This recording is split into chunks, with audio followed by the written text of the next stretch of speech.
സമ്മേളനം നടക്കുന്ന ഹാളിലേക്ക് എത്തുന്നതിന്റെ ദൃശ്യങ്ങളാണിത്. राष्ट्रपति जी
माननीय सदस्यगण, मैं 18वें लोकसभा के सभी नवनिर्वाचित सदस्यों को बहुत बहुत बधाई और शुभकामनाएं देती हूँ।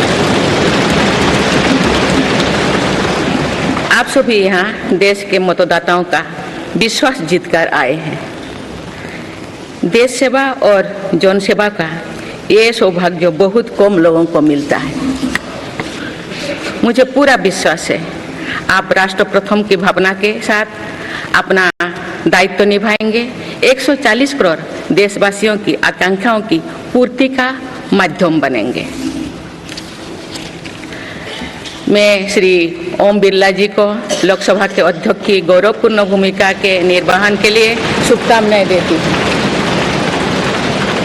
उनके पास सार्वजनिक जीवन का बहुत व्यापक अनुभव है।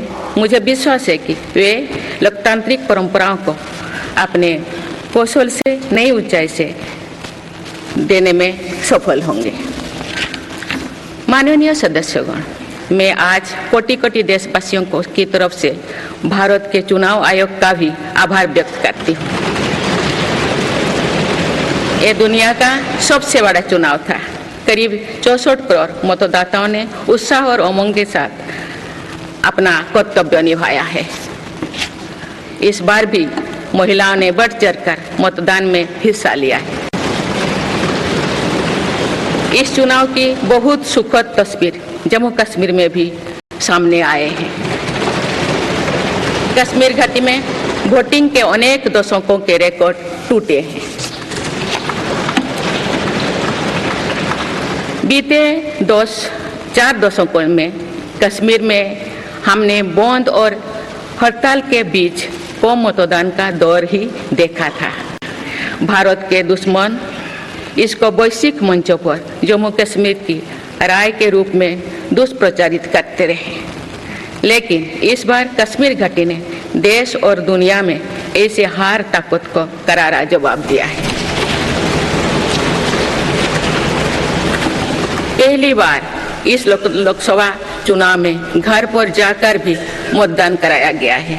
मैं लोकसभा चुनाव से जुड़ी हर कर्मी को सराहना करती हूं और अभिनंदन करती हूं। माननीय सदस्यगण, 2024 के लोकसभा चुनाव की चर्चा आज पूरी दुनिया में हो रही है। दुनिया देख रही है कि भारत के लोगों में लगातार तीसरी बार स्थिर और स्पष्ट बहुमत की सरकार बनाई है।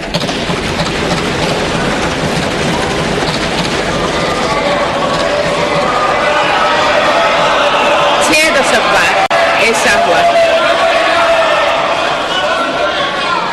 दशक बाद ऐसा हुआ है। ऐसा समय में जो भारत के लोगों की आकांक्षाएं सर्वोच्च स्तर पर है, लोगों ने मेरी सरकार पर लगातार तीसरी बार भरोसा जताया है।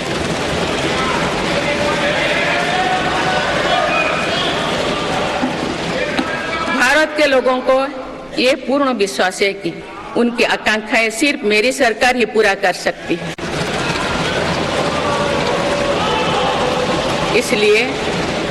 इसलिए 2024 का ये चुनाव नीति, नियत, निष्ठा और निर्णयों पर विश्वास का चुनाव रहा है।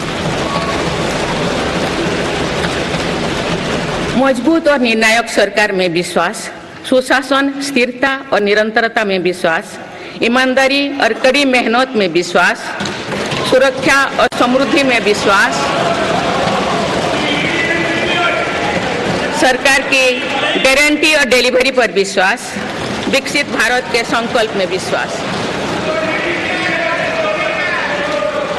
मेरी सरकार ने 10 वर्षों से सेवा और सुशासन का जो मिशन चलाया है, ये उस पर मुहर है। ये जनादेश है कि भारत की विकसित बनाने का काम बिना रुके चलता रहे और भारत अपने लक्ष्यों की प्राप्ति करते रहे। माननीय सदस्यगण, 18वीं लोकसभा कई मायनों में एक ऐतिहासिक लोकसभा है। ये लोकसभा अमृतकाल के शुरुआती वर्षों में गठित हुई है। ये लोकसभा देश के संविधान को अपनाने के 75वें वर्षों की भी साक्षी बनेगी। मुझे विश्वास है कि इस लोकसभा में जन कल्याण के फसलों का नवीन अध्याय लिखा जाएगा। आगामी सत्र में मेरी सरकार अपने इस कार्यकाल का पहला बजट पेश करने जा रही है। ये बजट सरकार की दूरगामी नीतियों और फ्यूचरिस्टिक विजन का एक प्रभावी दस्तावेज होगा। इस बजट में बड़े आर्थिक और सामाजिक निर्णयों के साथ ही अनेक ऐतिहासिक कदम भी देखने को मिलेंगे। भारत के तेज विकास की जन आकांक्षाओं का पूरा करने के लिए रिफॉर्म्स की गति अब और तेज की जाएगी। मेरी सरकार का मत है कि दुनिया भर में निवेशकों को आकर्षित करने के लिए राज्यों में स्वस्थ स्पर्धा हो। यही कॉम्पिटिटिव कोऑपरेटिव फेडरलिज्म की सच्ची स्पिरिट है। राज्यों के विकास से देश का विकास, इसी भावना के साथ हम आगे बढ़ते रहेंगे। माननीय सदस्यगण, रिफॉर्म, परफॉर्म और ट्रांसफॉर्म के संकल्प ने आज भारत को दुनिया की सबसे तेजी से बढ़ने वाली अर्थव्यवस्था बना दिया है। 10 साल में भारत 11वें नंबर की अर्थव्यवस्था से ऊपर उठकर 5वें नंबर पर पहुंचा है। साल 2021 से लेकर साल 2024 के बीच भारत में औसतन 8% की रफ्तार से विकास किया है और ये ग्रोथ सामान्य समय में नहीं हुई है। बीती वर्षों में हमने 100 साल की सबसे बड़ी आपात देखी। वैश्विक महामारी के कालखंड और विश्व के अलग अलग कोने में चल रही संघर्षों के बावजूद भारत ने ये विकास दर हासिल की है। ये बीते 10 साल के रिफॉर्म्स और राष्ट्रहित में के लिए किए गए फैसला के कारण संभव है। आज भारत अकेले ही दुनिया की ग्रोथ में 15% का योगदान दे रही है। अब मेरी सरकार भारत को विश्व की 3रे नंबर की इकोनॉमी बनाने में जुटी हुई है। इस लक्ष्य की प्राप्ति विकसित भारत की नींव को भी मजबूत करने में के काम करेगी। माननीय सदस्यगण, मेरी सरकार अर्थव्यवस्था के तीनों स्तंभों मैन्युफैक्चरिंग, सर्विसेज और एग्रीकल्चर को बराबर महत्व दे रही है। PLI स्कीम्स और ईज ऑफ डूइंग बिजनेस से बड़े पैमाने पर निवेश और रोजगार के अवसर बढ़ रही है। पारंपरिक सेक्टर्स के साथ साथ सनराइज सेक्टर्स को भी मिशन मोड पर बढ़ावा दिया जा रहा है। चाहे सेमीकंडक्टर हो या सोलर हो, चाहे इलेक्ट्रिक व्हीकल हो या इलेक्ट्रॉनिक्स गुड्स हो, चाहे ग्रीन हाइड्रोजन हो या बैटरीज हो, चाहे एयरक्राफ्ट कैरियर्स हो या फाइटर जेट्स हो, भारत इन सब सेक्टर्स में अपना विस्तार कर रहा है। लॉजिस्टिक्स कॉस्ट को कम करने के लिए भी मेरी सरकार लगातार प्रयास कर रही है। सरकार सर्विस सेक्टर को भी मजबूत करने में जुटे हैं। आज IT से लेकर टूरिज्म तक, हेल्थ से लेकर वेलनेस तक हर सेक्टर में भारत लीडर बन रहा है और इससे बड़ी संख्या में रोजगार और स्वरोजगार के नए मौके बन रहे हैं। माननीय सदस्यगण, पिछले 10 वर्षों में मेरी सरकार द्वारा ग्रामीण अर्थव्यवस्था के हर पहलू पर बहुत जोर दिया गया है। गांव में कृषि आधारित उद्योगों, डेयरी और फिशरीज आधारित उद्योगों का विस्तार किया जा रहा है। इसमें भी सहकारिता को प्राथमिकता दी गई है। सरकार किसानों उत्पाद संघ, FPO और FACTS जैसे सरकारी संगठनों का एक बड़ा नेटवर्क बना रही है। छोटे किसानों की बड़ी समस्या भंडारण से जुड़े होती है, इसलिए मेरी सरकार ने सहकारिता क्षेत्र में दुनिया की सबसे बड़ी भंडारण योजना पर काम शुरू कर चुकी है।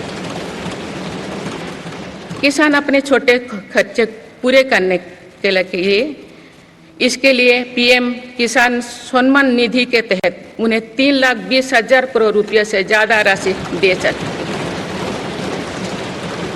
मेरी सरकार के नई कार्यकाल के शुरुआत दिनों से ही किसानों को 20,000 करोड़ रुपया से अधिक की राशि ट्रांसफर की जा चुकी है।